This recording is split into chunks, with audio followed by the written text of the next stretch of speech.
먼저 정책이 경제다 시작하겠습니다. 윤영중 대표님 그리고 김준일 평론가님 어서 오세요. 안녕하세요. 네, 안녕하세요. 네, 정책이 경제인데 정책 안 다룬다고 아무도 항의를 안 하시고 제가 항의하고 있습니다. 아, 예. 제작진이 혼자 항의하고 계신데 근데 정책의 시간이 오긴 금방 오죠. 만약에 탄핵 인용되고 대선 오면 그러니까 대선 되면 어쨌든 그죠? 뭐 합종 연행 얘기도 나오겠지만 그리고 명태균 게이트 뭐 이런 것도 하겠지만은 이제 정책들이 뭐 우클릭이니 좌클릭이니 이게 맞네 안 맞네 이런 게 좀 나오고 그렇죠. 그때는 우리 코너의 이름에 걸맞는 그렇죠. 그런 걸 할 수 있을 텐데 지금은 어쩔 수 없어. 진짜 어쩔 수 없어. 그렇죠. 제가 지금 그 정책 끼어 팔기 전략을 쓰고 있지만 제가 한번 경고를 한번 해주고 싶습니다.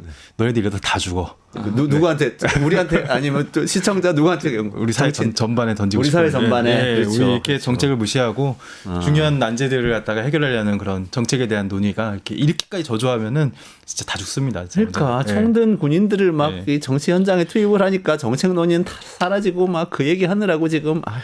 근데 정책의 실패 때문에 정치가 실패하는 거예요. 그렇구나. 그건 나중에 또 더 말씀드려야 돼요. 오늘 뒷시간에 또 얘기하기로 하고 그래도 또 너무 충격적인 얘기가 있어가지고 안 다루지 않을 수가 없어요. 이거는 노상원 씨의 수첩이 공개가 돼서 언론에 다 보도가 됐는데 어떤 내용이 나오고 있는 거죠?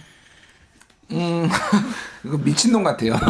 죄송한데 시작부터 뭔가 육중합니다. 예, 이게 그러니까 뭐 이제 노상원의 수첩에 여러 가지 얘기들이 나왔는데 이게 좀 확장 버전이다. 예전에 공개됐던 거의 확장 버전이라고 보면 될 것 같아요. 한 70페이지 정도가 된다라고 합니다. 근데 이제 A에서부터 D 등급으로 나눴는데 여기에 우리가 그동안 얘기 들었던 사람들뿐만이 아니라 별 희한한 사람들 이름이 다 들어가 있어요. 그러니까 체포 명단인 건가요? 체포 명단이죠. 수거 명단 뭐 이런 거 같은데 예.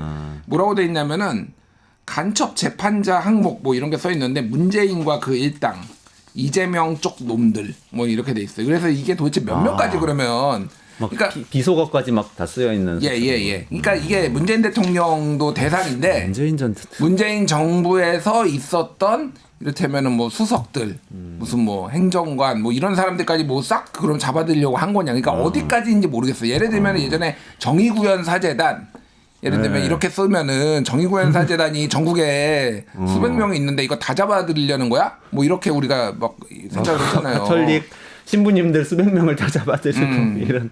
그리고 이제 유창훈 누구죠? 이게 좌파 판사 전원 이렇게 써놨는데 이게 누구 유창훈이라는 이름이 2023년 9월에 이재명 대표 영장 실질 심사 받을 때 그때 기각했던 구속 영장 기각했던 그 판사예요. 네네네. 이 사람도 어쨌든 잡아들이겠다 뭐 얘기를 하고.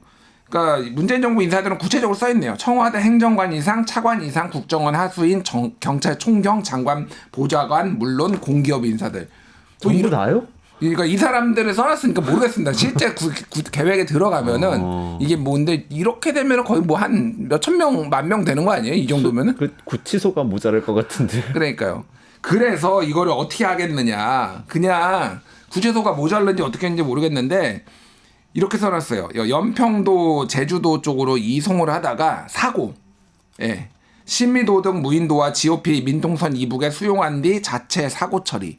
사고 처리가 뭡니까? 사살, 폭파, 침몰, 격침, 화재, 수류탄 뭐 이런 게 있으니까 한마디로 얘기하면은 이송하다가 폭파시켜서 죽이겠다는 건데 노상원이 예전에 노상원의 부하가 증언했던 건데 2016년에 사령관이 때 그 요원들 오면은 조끼에다가 이 여기에다가 폭탄 설치해가지고 폭파시켜서 다 제거하라 이런 얘기를 해가지고 이 미친놈인가 그때 HID 부대에 예. 부하 지휘관이 그 얘기 들었는데 실행 안 했다 이 안 했죠. 당연히 하면 안 되죠. 자기 부하를 죽이라는 예. 그러니까 이런 미친놈이기 때문에 죄송합니다. 오늘 계속 미친놈이라는 얘기. 진짜 그냥 보는 순간 저는 미친놈 같았어요. 이게 그래서 정말로 실행이 될 수가 있었을까? 그런 생각까지 들어요, 솔직히. 근데 물론 계엄이 진행돼서 성공했으면은 이게 후속으로 쫙쫙쫙 이렇게 워낙 숫자가 많으니까 됐을 가능성도 이제 배제할 수가 없고 또 하나가 얘기를 했던 게 거기에 총선 전, 총선 후 이렇게 써 있어요. 그래서 총선 전이요? 그러면 그러니까, 그 이전 꽤 오래 전에 이거를 기획을 했던 것 같아요. 그래서 총선 전에 할 거냐, 총선 후에 할 거냐, 뭐 이런 건데, 그래서 3선을 가능할 수 있도록 개헌한다. 그리고 국회의원 수는 절반으로 줄이는 선거제도도 만든다라고 얘기를 했어요. 그러니까 그리고 이런 상황이다 보니까 이게 아예 윤석열이 지금 뭐 부정선거 얘기를 했던 게 조금 이런 식으로 맥이 닿아 있지 않나 그 생각이 들어요. 무슨 얘기냐면은 그러니까 개헌을 하려고 해도 어쨌든 요건이 있잖아요. 근데 개엄을 한 다음에 개헌을 하는데 그게 부정선거가 있었으니까 이게 원천 무효다라고 하고 국회의원 선거도 다시 하고 개헌도 하면서 3선으로 가려는 게 이게 어떤 모델이냐면은요. 이 비슷한 게 있었어요. 그래요? 예, 저기 1992년에 페루에 알베르토 후지모리라는 사람이 있어. 그때 일본계 대통령 페루에 기억납니다. 그 사람이 맞아요. 1990년에 당선이 되는데요. 여소야대였거든요. 3당이어서 자기 집권당이. 네. 그래서 한 2년 반 정도 있다가 비상계엄을 선포합니다. 아. 그리고 군대를 의회로 보내요. TV에 나와요. 이렇게 비상계엄 선포하는 게 막 네. 이렇게. 그리고 군대를 의회로 보내고요. 계엄에 성공을 해요. 그래서 그 다음에 한 게 개헌이에요. 그 다음에 이 사람이 삼선까지 해요. 이게 이런 모델이 그래서 이거를 참고한 건가? 그러네요. 그런데 이제 결국은 국내 여론이 안 좋아가지고 일본으로 자기 본국이라고 해야 되나? 그러니까 일본 사람 원래 일본 국적이었으니까 네, 네. 일본으로 도피했다가 결국은 붙잡혀가지고 들어오려고 몰래 하다가 걸려가지고 25년형 받았는데 2023년에 가석방되고 2024년 작년에 암으로 죽어요. 예, 뭐 요런 요런 상황인데 90년대 초반의 상황인 거죠. 2000년대까지 2000년대까지 이어진 상황. 제가 네. 말하는 건 뭐냐면은 이게 삼성 개헌하고 이런 것까지 생각을 하면은 이런 과거의 사례들을 계엄에서 성공한 사례들을 다 참고했겠구나 이 생각이 들어요. 이게 그랜드 디자인인데 이분이 이게 노상원 씨가 롯데리아 미팅 한 분 아니에요? 맞아요.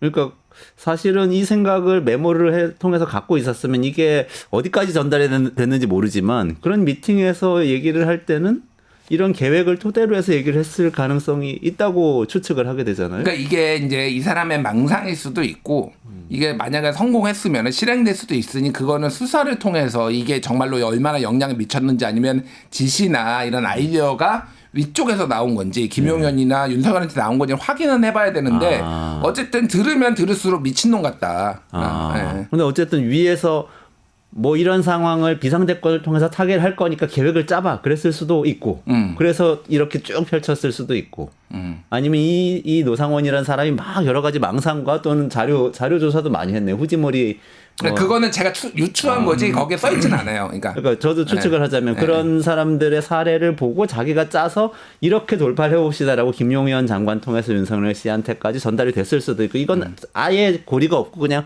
혼자 수첩에다가 막 망상을 적어놓은 걸 수도 있고 현재로선 그렇다는 거죠. 차범근 전 감독 이름도 있었어. 도대체 축구 감독 차범근 씨도 있어요. 네. 차범근 씨도 있었고. 차범근 씨도 있어요. 그게 조국 사태 때 무슨 뭐 성명 발표했나 뭐 그랬던 것 같아요. 그래서 그렇더라고 기사 보니까 그래서 그것 때문이냐 뭐 하여간 뭐 별 희한한 사람이 다 있어요. 전국민 출국 금지 네, 그 얘기도 있었죠. 그러니까 저는 이 오늘 수첩 내용이 이제 보도되면서 이 사람에 대해서 뭐 미친놈, 망상, 막 이 약간 온갖 거의 뭐 그 표현들이 나오잖아요. 네네. 사실 그런 표현이 거의 나오는 게 나올 수밖에 없는 행태들을 보였죠. 뭐 수첩에 뭐 어마어마한 강범위한 명단들이 있었고 또 이제 뭐 체포 사살이라든지 심지어 그 전국민 출국 금지 조치까지 검토했다라는 거 아닙니까? 그 지난번에 김용현은 이제 그 본인은 이제 야간 출입 금지를 넣었었는데 윤 대통령께서 그거는 안 된다고 삭제하셨다. 네네. 서로 맞다. 네네. 약간 훈훈한 대화 주고받듯이 막 그렇게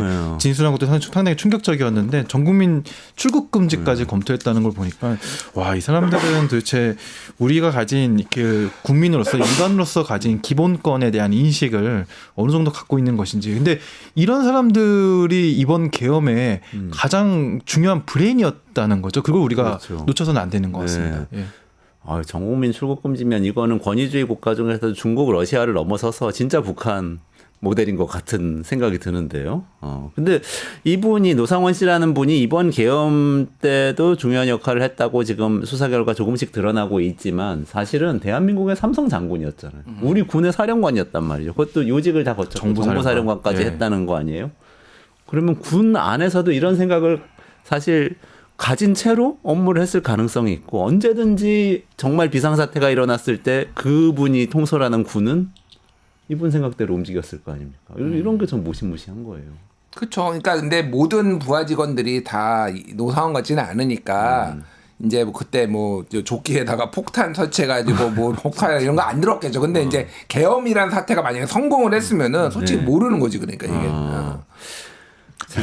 이게 저는 이제 군에 이런 분이 주류고 이런 분이 거의 끝까지 승진한다라고까지 평가하고 싶지는 않습니다. 그리고 우리 군이 그 어느 정도 상당히 상식적이고 합리적인 분들 상당히 요직을 어느 정도 차지해 왔다라고 저는 그래도 믿고 싶은데 다만 이런 건 있는 것 같습니다. 이분이 이렇게 이제 진급해서 본인은 밀려났다 할 만큼 했다고 많은 사람들이 보지만 밀려났다라고 생각한 이후에는 거기에 대한 억한 심정이 상당히 있었던 것 같고요. 그리고 군에서는 정말 다들 진급에 어마어마하게 목숨을 걸거든요. 근데 그 진급을 어떻게 하면 할 수 있는가가 굉장히 이미 군 내에서는 문화가 되었습니다. 괜찮은 실적을 쌓을수록 합리적인 인격으로 이제 그 군대를 잘 통솔할수록 아닙니다.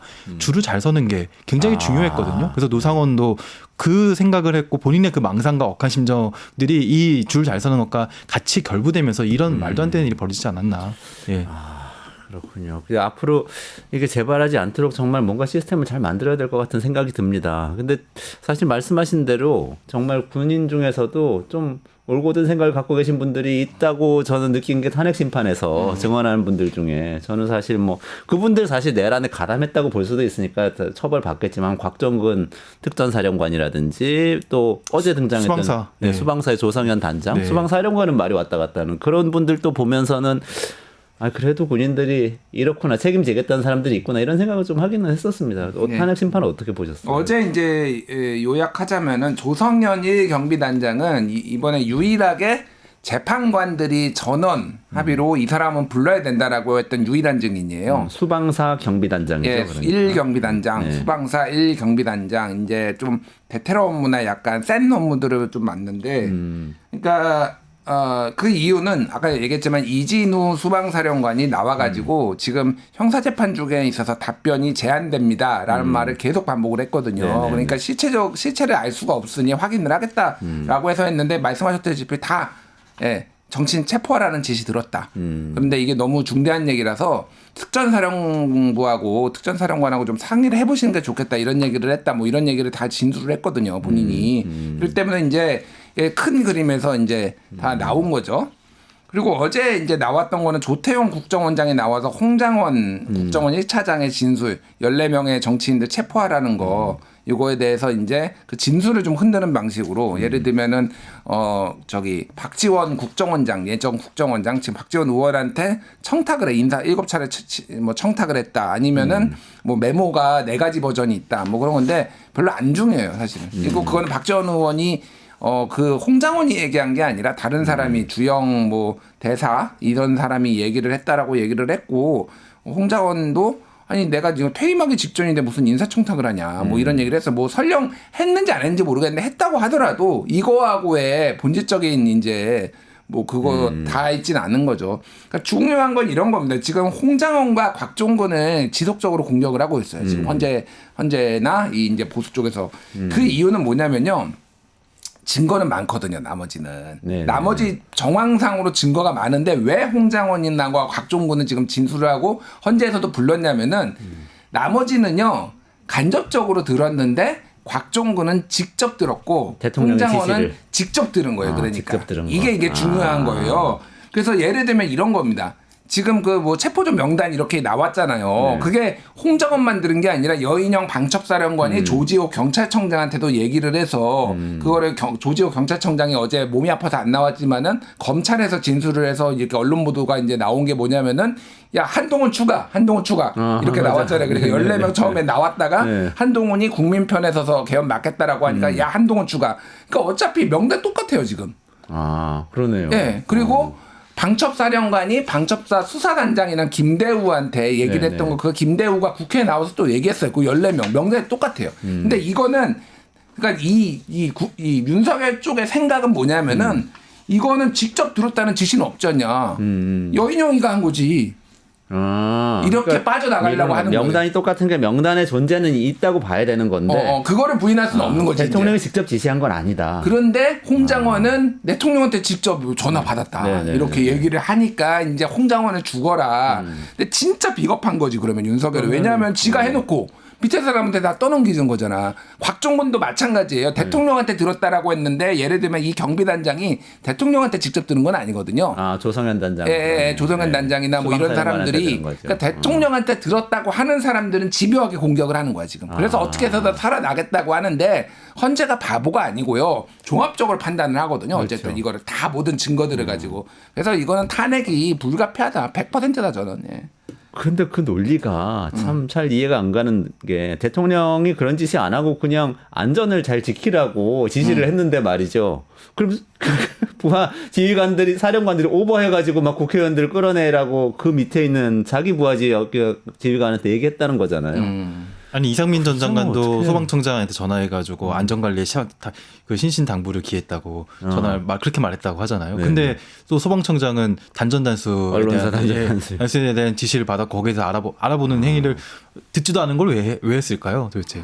예, 말도 앞뒤가 전혀 안 맞는 얘기들이고, 그러니까 저도 그러니까 이렇게 갈 줄 알았어요. 이렇게 갈 줄 아는 게 조만간 이제 앞으로 더 격화될 건데 메신저 공격이 더욱 격화될 겁니다. 왜냐면은 메시지 공격으로는 이미 이길 수 없는 싸움이라는 건 저들이 알고 있거든요. 그래서 이제 그 홍장원, 곽종근, 문형배 혹은 그 이상의 헌법재판관의 그 개인적인 그런 어떻게 뭐 인격이라든지 관계라든지 뭐 이전의 행적이라든지 이것과 관련된 여러 가지 것들이 앞으로 상당히 그 이제 쟁점화가 이것 가지고 이제 엄청나게 물고 늘어질 겁니다. 그러니까 사실 의도는 굉장히 뻔하죠. 근데 어저께 좀 들으면서 약간 귀를 의심했던 발언 중에 하나는 윤석열 대통령이 그렇게 얘기하더라고요. 그 홍장원 차장에게 이제 그 이분이 반주를 하고 술에 취해가지고 그래가지고 저도 이게 반주를 좀 해가지고 제가 잘 알지 않습니까? 막 이러면서 아니 굳이 안 해도 될 말을 안 해도 될 말을 하면서 그 이 사람이 술에 취해가지고 제정신이 아니었고 그리고 보통 이제 조태용 단장이 이제 뭐 이제 자리를 비운 동안 너가 책임을 막 조태용 국정원장 국정원장이 이런 얘기를 하면 보통 국정원장이 어디 있다 이렇게 다 답변이 나와야 되는데 그런 답변조차 없더라. 그러니까 이 사람이 약간 술에 취했다라는 식으로 이제 몰아가더라고요. 그래서 중요한 임무 중에도 이제 술에 취했고 막. 근데 우리는 지금 이 3년 내내 술 취한 대통령과 함께 살아왔는데 한번 그날도 솔직히 술을 먹었는지 안 먹었는지 반주를 했는지 한번 확인을 해봐야 될 것 같습니다. 굳이 이런 의혹죄까지 하는 걸 보면은 진짜 너무 웃겼다. 그게 저도 이게 워딩이 이랬어. 저도 반주를 즐기는 편이라 딱 보니까 술을 마셨더라고요. 목소리만 듣고도 김일 평론가님 이런 얘기 정말 죄송한데 점점 비슷해지시네요. 그래요?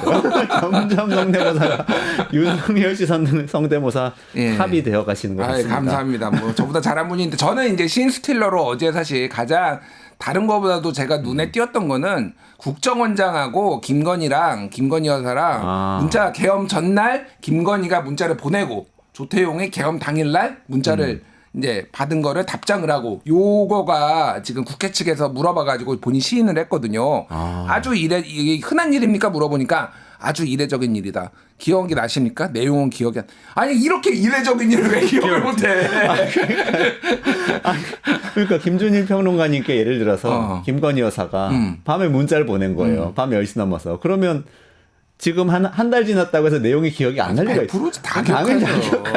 몇 시에 왔는지조차 굳이 보지 않아도 다 기억하죠. 한자 다 기억날 것 같은데. 그럼요. 이런 일이 어떻게 나한테 문자를 보냈지 이러면서. 다른 걸 떠나서 지금 윤석열이 이상민 행안부 장관이 경찰 조사에서 얘기를 한 게 윤석열 대통령이 내가 말이야 김건희도 모르게 내가 이걸 계엄을 했어 뭐 이런 얘기를 했다라고 진술을 했잖아요. 그리고 네네. 대통령실에서도 김건희는 다 모른다 이거 계엄 모른다 그러는데 저는 처음부터 얘기했어요. 이걸 정말로 모를까? 왜냐하면 이게 발단이 된 게 본인들은 부정선거 얘기를 하고 있지만은 사실은 명태균 게이트에 압박이 오니까 이 11월 24일에 윤석열하고 김용현하고 차 마시면서 명태균 게이트 거론하면서 야 이게 나라냐? 이렇게 얘기를 하고 얼마 뒤에 계엄했다라는 거 아니에요. 그 김건희 특검법 통과될 것 같고 막 이렇게 압박이 오니까 한 거거든요. 이걸 정말 김건희가 몰랐을까? 그러니까 이거는 몰랐을 리가 없고 요거를 보면서 더 심증이 굳어졌어요. 그래서 이건 수사를 해야 된다. 지금 이러고 있을 때가 아니라 비화폰도 쓰고 있잖아 김건희가. 그러면 비화폰 빨리 확보해가지고 통화 내역, 개인 폰 통화 내역 이거 빨리 해야 된다. 그래야지 이게 실체가 드러나요 이게. 제가 줄곧 그 주장하는 것 중에 하나가 그 김건희 특검법 막으려고 예, 물론 많은 분들도 엄청나게 얘기 많이 하고 있지만 네네네네. 사실 그게 가장 그 결정적인 이유가 아닐까라고 생각이 되거든요. 근데 만약에 지금까지의 상황들도 상당히 기획된 것이었다.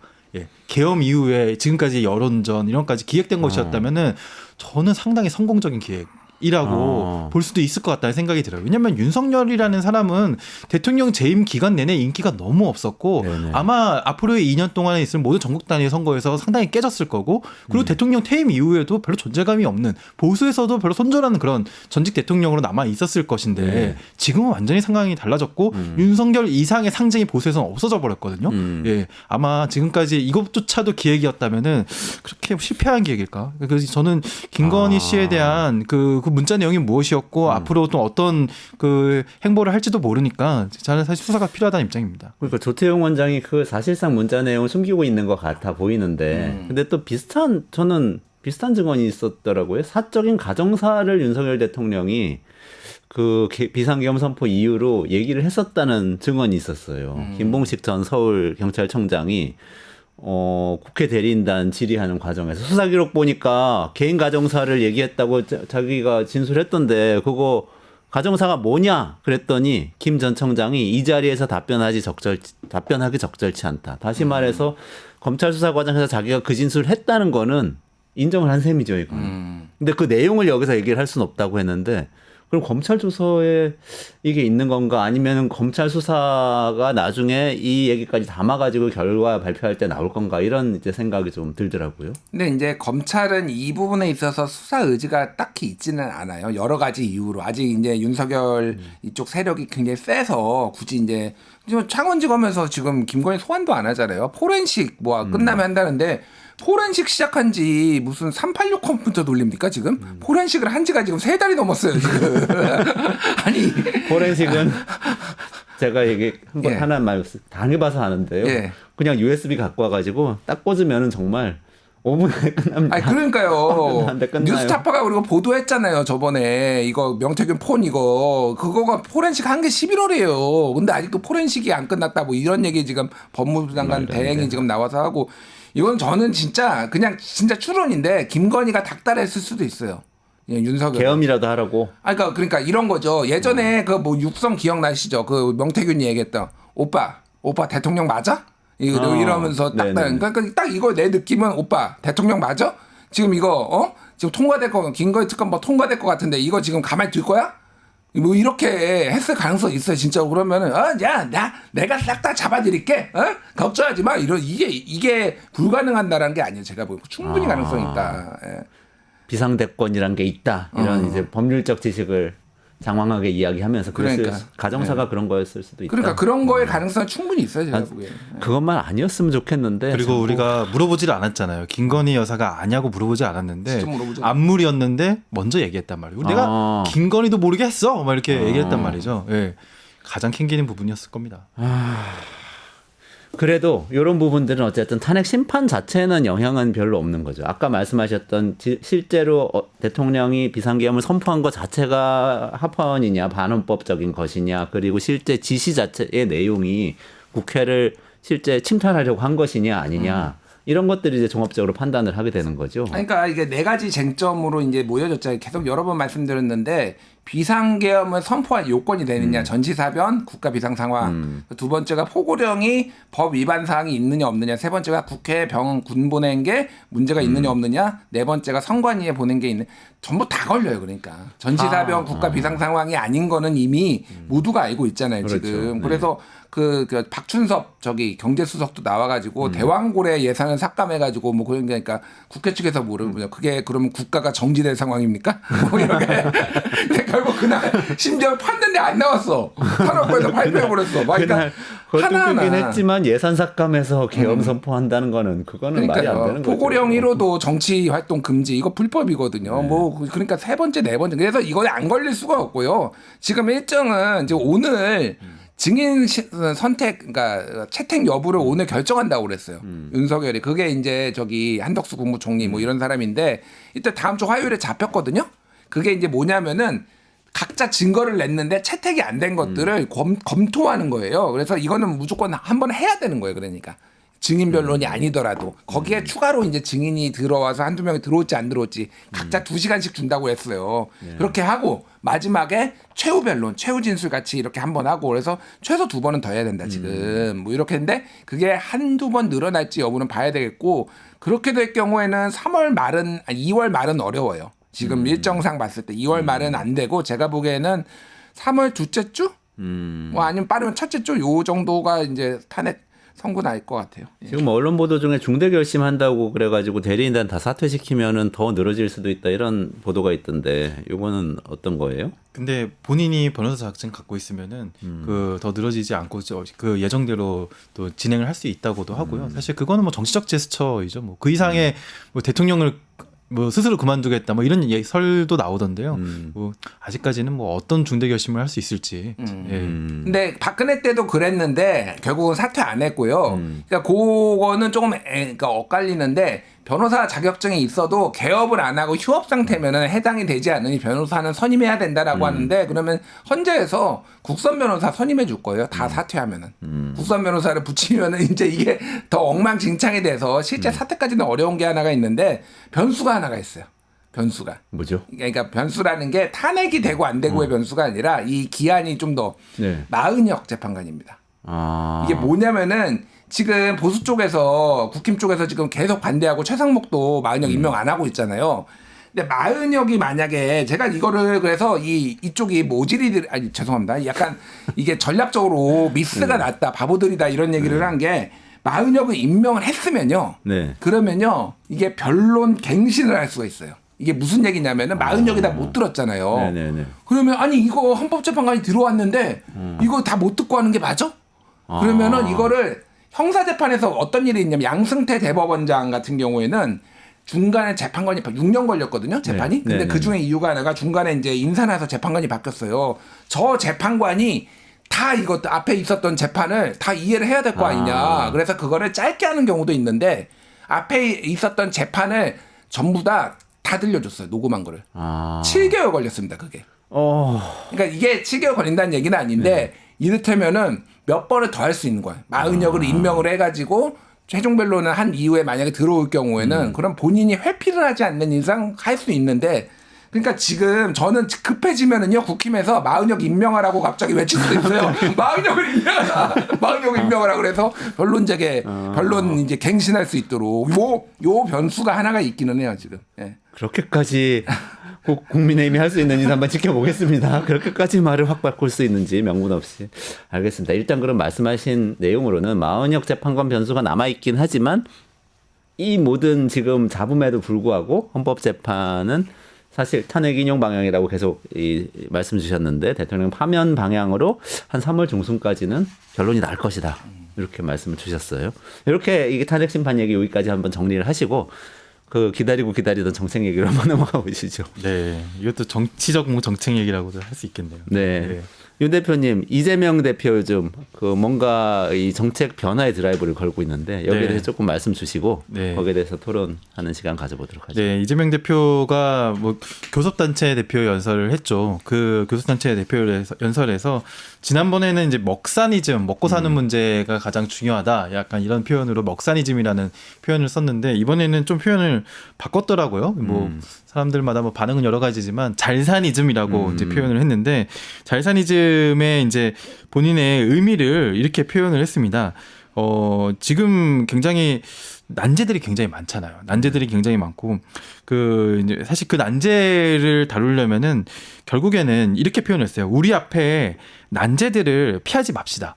예. 쟁점과 논란의 정면으로 부딪혀 소통과 토론을 통해 해결책을 만들고 그리고 그 성과로 이제 미래를 방지할 좀 당연한 얘기들인데 근데 이제 그 얘기의 핵심은 사실 이견을 조정해가지고 그러니까 이념에 집중할 게 아니라 이견을 조정해가지고 타협안을 만들어내야 이제 좀 한 발짝이라도 나아갈 수 있다라는 게 본인이 얘기하는 잘사니즘의 핵심이라고 이제 정의를 했더라고요. 그래서 대표적인 예를 든 것이 최근에 이제 논란이 되었었던 52시간 예를 들었는데요. 52시간 사안도 마찬가지로 이게 굉장히 이제 뭐 진보 보수가 굉장히 대립되는 사안이잖아요. 근데 꼭 그런 사안만은 아니다라는 취지로 이게 이제 삼성전자 같은 기업이 총노동 시간을 늘리자고 그런 취지로 이제 이런 제안을 하는 게 아니지 않겠어. 자기는 그렇게 믿고 싶지 않다고. 근데 다만 고연봉의 연구직에 한해서 굉장히 집중적인 연구가 필요할 때 한정해서 이제 하자는 것인데 근데 그렇게 할 경우에는 또 진보 쪽이나 노동계에서는 분명히 그런 식으로 제도에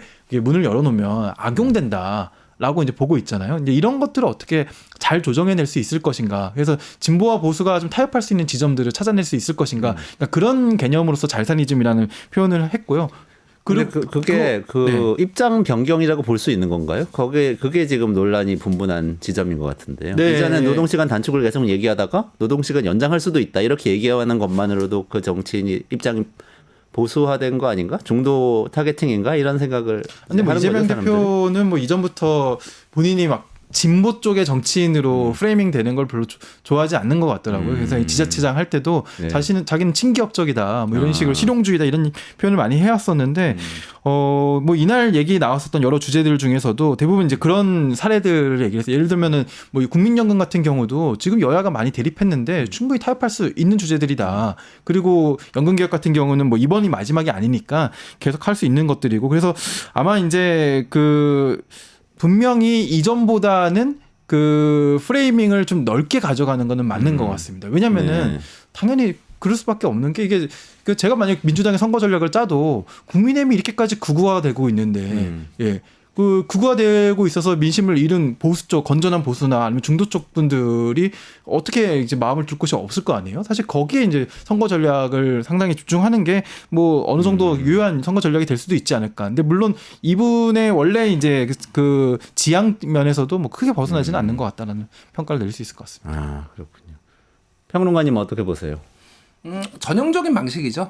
전형적인 방식인 게 이게 대체로 보면은 어쨌든 본진 집토끼를 먼저 결집시키고 네. 집토끼에서의 마음을 얻은 다음에 선거가 가까워지면은 반대쪽으로 가는 게 뭐 공식 같은 거잖아요, 일종의. 네네, 그러니까 네. 박근혜도 좌클릭했잖아요.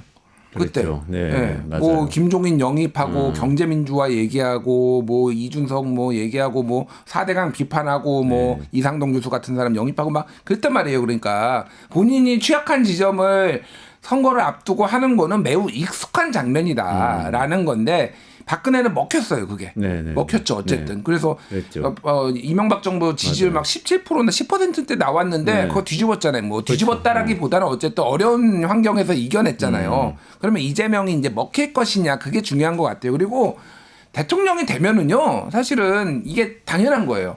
그러니까 자기 진영의 얘기만 들어서는 안 됩니다. 대통령은 어차피 모두의 대통령이니까 그거를 이제 문재인 정부가 사실은 진영의 입장만 너무 많이 반영을 해서 문제가 탈이 났어요. 그게 이제 최저임금 뭐 확 올리고 이런 거지. 그게 우려가 된다라고 얘기를 했음에도 불구하고 저도 최저임금을 그렇게 빨리 올렸을 때 부작용이 이제 있다라고 생각을 했거든요. 근데 어쨌든 그게 이제 현실화되니까 저는 이게 틀렸다라고 보진 않아요. 근데 문제는 사람들이 이제 믿을 것이냐. 신뢰의 문제죠. 신뢰의 문제. 그러니까 이재명은 본인은 먼저 예전에는 억강부약 대동세상을 얘기를 하다가 그렇죠. 네. 지금 점점점 이제 기본사회를 얘기하다가 갑자기 이제 잘사니즘을 얘기하기 시작하는 거예요. 이 변화가 사람들이 보기에는 너무 드라마틱한 거죠. 그러니까 그리고 이제 박근혜 존경한다 했다가 존경한다 하니까 진짜 존경하는 줄 알더라 뭐 이렇게의 사소한 에피소드지만은 그런 부분들이 사람들의 좀 각인이 된 부분이 있어요. 그래서 이걸 얼마나 신뢰를 할 수 있는 것인가 정책적으로는 좀 그 부분이 숙제로 남아 있다. 예. 그 박근혜 전 대통령이 경제민주화 처음 내걸었을 때가 2012년이거든요. 네네. 만약에 그때 경제민주화로 정책을 전환하겠다라는 얘기만 발표했었으면은 아무도 믿지 않고 아마 효과도 전혀 없었을 겁니다. 그런데 김종인 박사를 영입해가지고 그렇죠. 선거에 맞아요. 이제 거의 네네네. 그 가장 중요한 인물로 내세웠었죠. 네, 그리고 당시에 경제민주화의 대부로 그렇죠. 알려져 있던 심지어 헌법에 경제민주화라는 조항을 넣은 장본인이 이제 김종인 그 박사 사람을 캠프로 영입을 해서 하지 네. 않습니까? 또 당시 MB 때 이명박 정권 시절에 뭐 검찰개혁, 언론개혁 얘기가 좀 나왔었는데 거기에 대해서 상당히 세게 얘기하는 이상돈 교수를 또 네네네. 영입했단 말이죠. 그러니까 상징적인 인물들을 영입하면서 본인이 얘기하고 있는 그런 정책적인 지향을 굉장히 설득력을 강화시켜줬거든요. 아마 이재명 대표도 앞으로 아마 선거 때 정책 얘기와 공약 얘기로 유권자들이 이렇게 믿지는 않습니다. 네. 예, 믿지는 않기 때문에 그것에 부합하는 수준의 그 부가적인 대책들 그런 것들이 뭐가 돼야 할지 아마 한국 사회에서 가장 받아들여지기 쉬운 것은 인물 영입인 것 같아요. 저는 그렇게 그러네요. 바람직하게 보이지는 않지만 예, 인물 영입인 것 같은데 그런 쪽에서도 성과를 낼 수 있을지 예를 들면은 뭐 문재인 전 대통령의 경우에는 조응천 전 의원을 영입했을 때 상당히 화제가 됐었잖아요. 네네네. 그러니까 그런 것처럼 이제 본인이 지향하는 가치에 맞는 인물을 영입하거나 뭐 이럴 때 이제 좀 그 상승작용의 설득력을 얻을 수 있을 것 같고요. 최근에 그래도 그 저는 눈여겨본 사례 중에 하나가 김현종 전 한미FTA 그 맞아요. 네. 수석 본부장이었나요? 그 네, 통상교섭 본부장도 하셨고 청와대에서 이제 안보실 안보실장도 차장도 하셨고 네. 이분을 이제 그 외교안보 특보로 해가지고 외교 쪽은 위성락 전 대사 그리고 그 이제 경제안보 쪽은 그 김현종 전 본부장을 이렇게 투톱으로 좀 내세웠거든요. 그러니까 아마 그 마침 또 어제 트럼프가 상호관세를 발표하지 않았습니까? 저 트럼프 굉장히 무섭고 저는 이제 트럼프다운 그 결정인 것 같은데 이 상호관세 각국별로 이제 협상을 하겠다는 거잖아요. 네. 이때 저는 김현종 본부장의 장기가 잘 살아날 수 있을 것 같다는 생각이 들거든요. 그래서 이런 것들을 오히려 잘 그렇게 큰 뉴스가 안 됐던 것 같은데 민주당 쪽에서 좀 잘 생각을 해봐야 될 것 같습니다. 말하자면 친중 프레임이 있으니까 사실은 친미라고 많이 여겨지는 인사들을 영입을 한 셈이네요. 그렇죠. 김현종. 네. 위성락, 김현종 둘 다 좀 안정감 있는 인사라서요. 위성락 예. 대사도 뭐 미국에서 그 외교관 생활을 했었고 미국 통으로도 알려져 있죠. 러시아 대사도 하긴 했지만. 알겠습니다. 그럼 이재명 대표 여기까지 한번 얘기해보고 저는 또 요즘 눈에 띈 사람이 오세훈 이 시장인데요. 대권 행보를 하는 것 같아요. 그러면서 정책적인 이슈를 치고 나오는 그래도 모습을 보이는데 저는 그 지방분권 개헌 얘기한 게 그 눈에 띄더라고요. 지방분권 보통 민주당 의제였잖아요. 근데 오세훈 시장이 토론회 하면서 뭐 그 개헌까지 해야 된다고 얘기했는데 이거는 어떻게 보셨어요? 진짜 저는 정말 좋은 의제라고 생각해요. 근데 이분이 서울시장을 지금 네 번째잖아요. 이분이 지방분권에 대해서 그동안 어떤 의지가 있었는지, 어떤 말씀을 내놨는지, 그에 부합하는 어떤 정책이 있었는지 사실 좀 의아하더라고요. 이게 본인의 그 물론 이재명 대표도 말 바꿨다 이렇게 얘기하지만 뭐 기본사회라는 거는 본인이 여태까지 해왔던 정책의 일관성이 있었던 네네. 것이었잖아요. 근데 아무튼 그래도 저는 그렇게까지 폄하하고 싶지는 않습니다. 그래서 지방분권이 그래도 중요하고, 근데 다만 이렇게는 좀 보여요. 본인이 약한 부분이 이미 수도권과 서울에서의 인지도, 본인이 서울시장을 4번이나 했었고, 이건 상당히 충분히 있는 상태인데, 본인의 약점이 지역, 균형, 그리고 지방 이런 쪽이라고 생각을 했던 것 같아요. 그래서 아마 그 이재명 대표가 우클릭 그리고 박근혜 전 대통령이 좌클릭하는 것처럼 본인도 이제 수도권에서 지방 클릭을 하는 게 아닐까. 지방 클릭을 하면서 네. 대권 행보를 하고 있다. 근데 갤럽 조사 오늘 아침에 나온 거 보니까 또 김문수 장관이 여전히 인기가 굉장히 좋더라고. 12% 나왔던데 그냥 이름만 물어보는 거 있잖아요. 이재명 대표는 계속 뭐 30몇 % 나오는데 오세훈 시장은 굉장히 차이가 나던데 지금 이 대선 레이스가 국민의힘 내부에서 어떻게 되고 있는 건가요? 어제 이제 조선일보 양상훈 주필이 쓴 건데 탄핵 때 기각 두 가지 선택지밖에 없나 뭐 요런 제목이었어요. 근데 그 내용이 뭐냐면은 정치적 해결책을 좀 찾아보자. 그게 뭐죠? 그래서 그 표현을 안 썼는데 저는 그냥 이거를 읽는 순간 윤 대통령 자진 사퇴해라. 하야해라. 네네. 그 얘기 너 잘못한 거 너 인정해. 솔직히 너 출구가 없어. 그러니까 탄핵 심판 끝났다고 봤어요. 조선일보도 끝났다고 막 혼자 흔들고 하고는 있지만 한쪽으로는 이게 왜 그러냐면은 지금 상황으로 가면은요. 이렇게 되면 탄핵 이제 인용되고 그러면은 폭동이 일어날 테고 막 이렇게 어수선한 상황 다 지지자들 흥분된 상태에서 경선 들어가기 시작하면은 김문수나 뭐 이런 사람들이 될 가능성이 높다. 이거를 조선일보가 우려하는 거예요, 사실은. 그렇게 해석할 수 그래서 있구나. 차분하게 너 잘못하고 이제 정권 우리가 다시 보수가 가져오려면은 안 돼. 너는 좀 제발 셧다운, 샷아웃 해줘. 뭐 이런 셧업 해줘. 뭐 이런 걸로 지금 저는 읽었어요. 그러니까. 사퇴를 한다는 건 잘못을 인정하는 의미니까 그렇지. 그렇다는 이제 거네요. 좀 지지자들 이제 흥분 좀 가라앉히고. 그래서 그런 사람이 그래서 뭐 일각에서는 야 그러면 야 조선일보가 좀 오세훈 믿는 거야? 약간 이런 얘기까지 나왔어요. 네네네네. 그러니까 그래서 저 요 내용은 지방의 핵심 권양 이양해야는 저는 큰 틀에서는 뭐 아까 얘기했던 민주당 쪽에서도 얘기했던 거고 네네네. 틀린 말이 아닌데 사실 서울은 지방이 아니죠. 그렇죠. 서울은 지방이 아니에요. 지방에 서울은 아마 서울시장으로서는 겪어보지 않았을 거다. 그렇죠. 네. 그러니까 체화됐느냐 그런 거는 좀 뭐 의문인 것 같고 오세훈 시장을 굉장히 주목해야 되는 게 여론조사 보면은요. 제가 뭐 다 말씀하지 않겠지만은 중도에서 중도가 되게 중요하잖아요. 네. 이재명 대표보다 중도에서 선호도가 더 오세훈이 더 높은 여론조사도 있어요. 예. 그러니까 사실은 오세훈이 어쨌든 행정 경험이 많기 때문에 이재명 대표의 행정 경험과 상쇄되고 어쨌든 탄핵을 찬성했다. 탄핵이 이제 절차가 진행되는 거를 어쨌든 얘기를 했잖아요. 그래서 중도에서도 비호감도가 적으면서 보수에서도 그렇게 비토가 세지 않아요.